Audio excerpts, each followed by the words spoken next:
Golden age of America begins right now. Tomorrow marks 60 days since the inauguration of President Donald Trump's second term in the White House.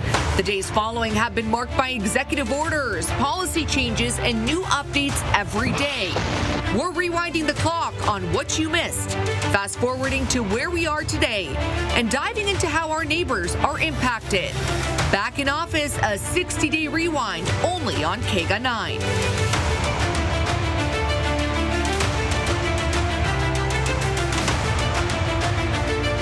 Good evening and thank you for joining us. I'm Heidi Alaga. Tonight we're going back, breaking down what's taken place over the first 60 days of President Trump's return to the White House. From inflation and its impact on our community to our southern border, the fears of our neighbors to the dramatic fall of legal border crossings, federal cuts, its impacts on Tucson jobs and care, and how people throughout our neighborhoods are feeling the impact of all these changes. Since taking office, my administration has launched the most sweeping border and immigration crackdown in American history. Well, February of this year marked record low border apprehension numbers. In the first full month of President Trump's second term, 8,300 border apprehensions were recorded, as compared to that time last year, which saw 141,000 apprehensions. That's a 94% decrease within the span of a year. Through a series of executive orders, including sending troops to the border, President Trump has slowed illegal border crossings to a trickle. KGUN 9's Pat Paris takes a closer look. Apprehensions along the southwest border are down dramatically compared to a year ago. The vice president of the National Border Patrol Council, Art Del Cueto, tells me that has allowed agents to focus on patrolling the border again. So obviously the morale with the agents is much higher than it's been in a long time. Based in Tucson, Art Del Cueto represents the 16,000 Border Patrol agents who belong to the National Border Patrol Council. He says agents were spending the majority of their time dealing with a record number of migrants crossing into the U.S. the past several years. The frustration amongst the agents was that they were stuck in the processing centers, and they were hearing sensors go off in remote areas, knowing that drugs were coming into the country, knowing that there's other individuals that were coming in. Since Donald Trump's inauguration, illegal crossings at the U.S.-Mexico border are down to their lowest level in decades. But Del Cueto says that doesn't mean the cartels are letting up. He's concerned about reports last month of Mexican cartels shooting at Border Patrol agents across the Rio Grande in Texas, and the use of drones by the cartels surveilling Border Patrol agents. That should be our number one concern. Agents are out there, they take an oath to defend our nation's borders, but they need to make it home at night. Well, Del Cueto is the vice president of the National Border Patrol Council. He recently retired as a Border Patrol agent here in the Tucson sector. He just returned from Washington after discussing the needs of Border Patrol agents with lawmakers as they work on a budget. We're trying to get across is making sure that the agents get, properly funded, proper retention, and the equipment that they need. Pat Paris, KGUN 9. Well, about 400 miles of the U.S.-Mexico border runs through our neighborhoods, directly impacting our community, and the border crackdown is creating mixed feelings.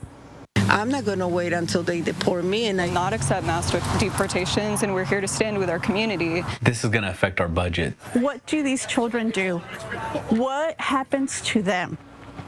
U.S. Immigration and Customs Enforcement making arrests across the country, planes full of migrants being flown out of the country, even Guantanamo Bay being used to hold detainees. A downtown business feeling the effects of immigration and the crackdown early on, the Department of Homeland Security serving a notice of inspection to La Endita just weeks after Inauguration Day to make sure their employees have the legal right to work in the U.S. KGUN 9's Vanessa Gongora spoke with a restaurant owner about their experience with the agents. This sign went up after Homeland Security paid La Endita a visit. The owner says she wants other businesses to be aware and prepared. If you think it's not going to happen to your business, you're wrong. Especially, we felt targeted because we are a Mexican and we have a Mexican indigenous restaurant. Denise Schaefer rushed to La Endita after an employee called saying Homeland Security was there to serve an audit. And basically what that means is that they want us to hand over all our employee verification paperwork. Schaefer's attorney met her there. She says it's legal to request I-9 forms, but the notice didn't seem official. They had just scribbled out somebody else's address and written in the address of La Endita restaurant on on top of it. And I said, you know, this could be anything. Anybody could have done this. The agents returned with the forms corrected and told Chef they wouldn't speak to her as an attorney without a G-28 form. The G-28 is a notice of appearance in an immigration case. And I asked if there was an immigration case, and he said no. And I said, well, then you don't need a G-28. And he admitted that, in fact, he did not. I reached out to HSI. This was their response. It's part of an ongoing investigation, nothing further to add at this time. Schaefer says her business has nothing to hide and was preparing for an audit, but didn't think it would come this quickly. We've been in business since 1983, and we've never received an inspection of this form. She has 3 days to hand over her employees' paperwork. Schaefer and Chef say they want other businesses to know their rights. So you don't have to answer any questions when they serve you. The agents are not allowed to go further into your business than the lobby without a warrant. Chef says if you need help, call an attorney or the rapid response team. Reporting in downtown on Stone and 4th, Vanessa Gongora, KGUN 9. I have created the brand new Department of Government Efficiency. GOG. Perhaps you've heard of it. Perhaps. Well, federal layoffs, funding freezes, spending slashes, DOGE, headed by billionaire Elon Musk, has been making headlines since Inauguration Day. Musk and his team got to work on their goal of tackling governmental efficiency. This is the chainsaw for bureaucracy. The new department's actions quickly followed by lawsuits and concerns from lawmakers and the public. The DOGE official website equipped with an efficiency leaderboard and a wall of receipts showing all of the cuts that have been made and savings from said cuts. The agency claims an estimated $115 billion saved for the American taxpayer. They say that breaks down to about $714 per person. Today, the ink is still drying on President Donald Trump's executive order to dismantle the Department of Education. Signed this afternoon, the order began to process. To dissolve the department, the agency had already announced workforce cuts of nearly 50% earlier this month. One agency seeing mass layoffs, the Department of Veteran Affairs. Many throughout our neighborhoods are at a loss. We put our trust in this nation. We served it in good faith. For God's sakes, we're not looking for a handout. We're looking for what was promised. Last week, the VA laid off about 80,000 employees across the country. KGUN 9's Athena Kehoe met with a Tucson veteran who says utilizing the VA's occupational therapy resources has changed his life, and now access to that care is uncertain. John Doherty served in the Army for 4 years, experiencing a life-changing moment. I got shot in the hand when I was in Afghanistan in 2010, and there's been a lot of loss of mobility and function, to put it mildly. An occupational therapist introduced cupping therapy to him. The way I felt made me want to cry. I've been living in a lot of pain for a long time, and I thought it was just kind of a set thing. Along comes the VA, and lo and behold, I've got less pain now. The VA has been able to offer him something that he would have never thought was even possible, which is why Doherty has questions. And I don't know how you put a price tag on care like that. Doherty says his occupational therapist has introduced him to a life of less pain. I can't imagine someone that brilliant being out of a job. The Secretary of Veterans Affairs, Doug Collins, said the objective is to return to staffing levels from 2019. The memo explains the VA will partner with the Department of Government Efficiency to eliminate waste, reduce footprint, and increase workforce efficiency. Doherty disagrees, but is not giving up. I've never felt like I am where I need to be more in my entire life than this exact moment in time. But the Secretary of Veterans Affairs is assuring veterans in a video posted from February that the benefits veterans receive will not be impacted. Doherty explains he will continue to advocate for resources veterans may need no matter what. A lot was asked of all of us. Like, I didn't really understand the full scope of it until I came back, just how abnormal it is to step up to the plate, so to speak, and say, I'll go. Reporting in Midtown, Athena Kehoe, KGUN 9. Coming up, from the government cutting costs to rising prices across the nation, a breakdown of the ever-changing tariffs and inflation, how rising costs are impacting our southern Arizona neighborhoods. Next.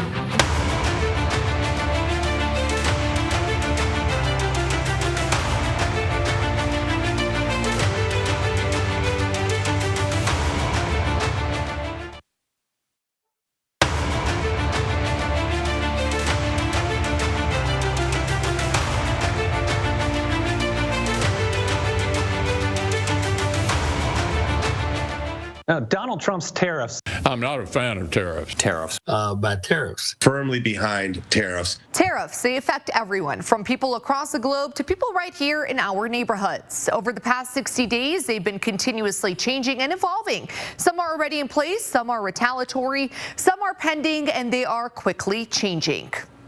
Tariffs are about making America rich again and making America great again, and it's happening, and it will happen rather quickly. Now let's take a look at what tariffs the U.S. has in effect right now. A 25% tariff is on Canadian goods not listed in the Canada-United States-Mexico agreement. There's 10% on Canadian energy. There's also a 10% tariff on Canadian potash and fertilizers, and a 25% tariff on Canadian steel and aluminum, which many are concerned that the tariffs will raise the threat of increasing costs here at home. Person that's paying are consumers, families, people in Arizona that are just trying to make ends meet, buy their kids, tennis shoes and put food on the table and gas in the car. These things will get more expensive.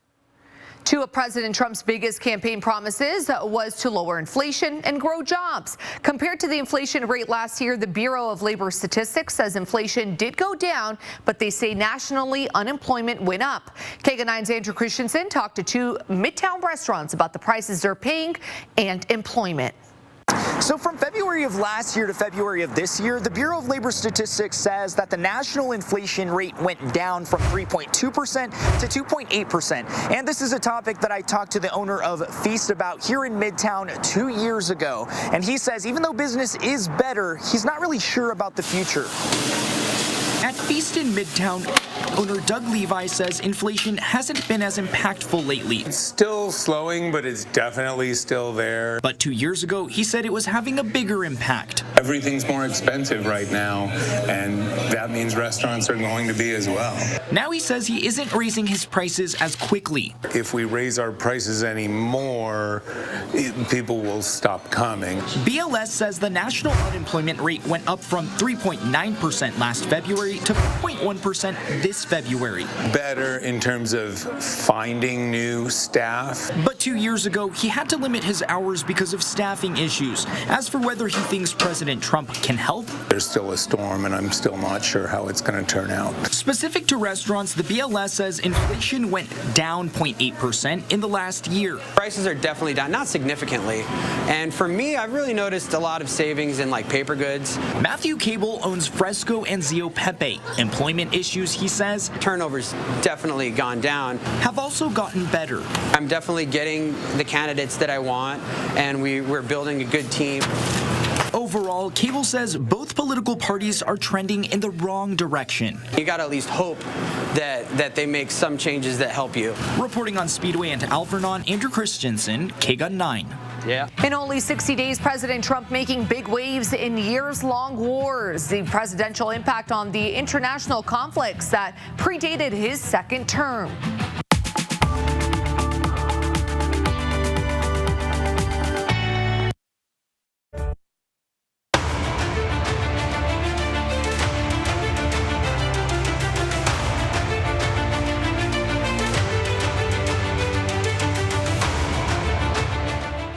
Trump's second term has reached effects far beyond American borders. The two major global conflicts taking center stage, the war between Russia and Ukraine and the war between Israel and Hamas. In early February, a meeting between President Trump and Israeli Prime Minister Benjamin Netanyahu resulted in the proposal of a new future for Gaza.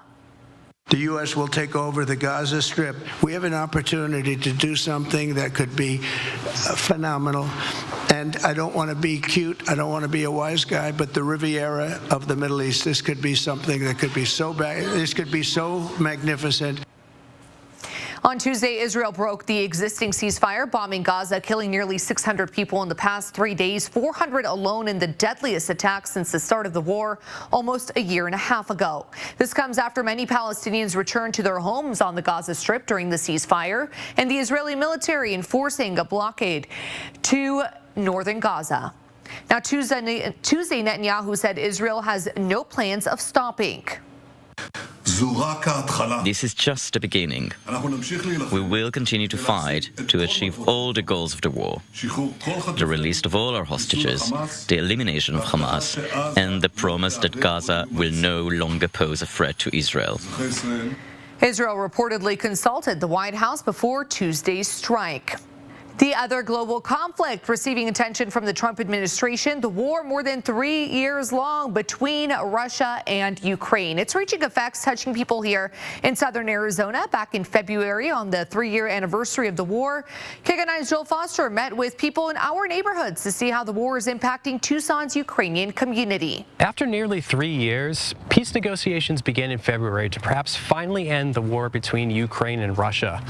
Throughout this time, the war has impacted all aspects of Ukrainian society, including here in Tucson. Before moving to the U.S. from Ukraine, Mikhailo could see the writing on the wall. The tension was slowly building up, and you could see and feel the encroachment of that Russian kleptocracy throughout the government and how it would operate within the country and in the business. But the scale of Russia's invasion still shocked him. It's unbelievable that it is happening in 21st century, where we're supposed to be living in, civilized world of the future, which is now. Many of his friends and family serving on the front lines. They're wounded, they're tired as hell.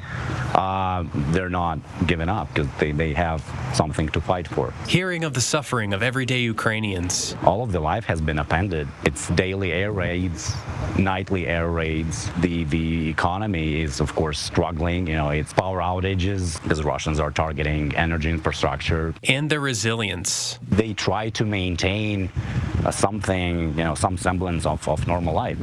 They go to work each day. They tend to their kids. They go to school. He's concerned about the recent discussions between the U.S. and Russia. What worries me a lot in this is that it legitimizes Putin and Russia. Still, he maintains hope. I have hope. I have faith in it because there is no alternative. Top officials from the U.S. and Russia met in Saudi Arabia on Tuesday, February 18th to discuss a possible peace agreement. However, Ukrainian President Volodymyr Zelensky postponed his trip to Saudi Arabia, saying that he didn't want to legitimize the talks without Ukrainian involvement. Reporting from Midtown near Speedway and Tucson Boulevard, Joel Foster, KGUN 9. Well, at the end of February, President Trump and Vice President J.D. Vance hosted Ukrainian President Volodymyr Zelensky at the White House. What was meant to be a chance for the two countries to make a deal ended in a tense argument. You've allowed yourself to be in a very bad position, and he happens to be right about it. From the very beginning of the war. You're not in a good position. You don't have the cards right now. With us, you start having cards. Right now, you don't. You're playing cards. You're playing cards. You're gambling with the lives of millions of people. You're gambling with World War III. You're gambling with World War III. Zelensky ended up leaving the White House with no deal signed. People in our community feeling the weight of that moment. Such a terrible, tense moment, but it made people remember that the Russian aggression is still going on. Now this week, President Trump, President Zelensky, Russian President Vladimir Putin making a headway in ceasefire talks, agreeing on an immediate pause in strikes against Ukrainian energy infrastructure. In the last 60 days, people in our community have pushed to action with many protests popping up across our southern Arizona neighborhoods. Coming up next, we're taking a look back as our neighbors took to the streets to demand a different way forward. You're watching KGUN 9.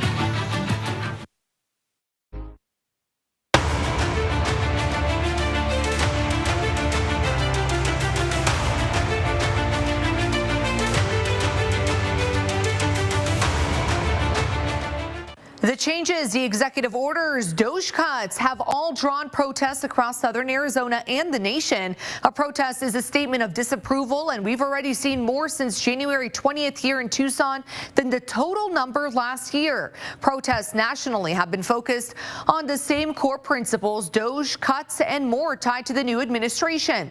KGUN 9's Arena Preciado's in studio telling us just how many Tucson has seen in the last 2 months.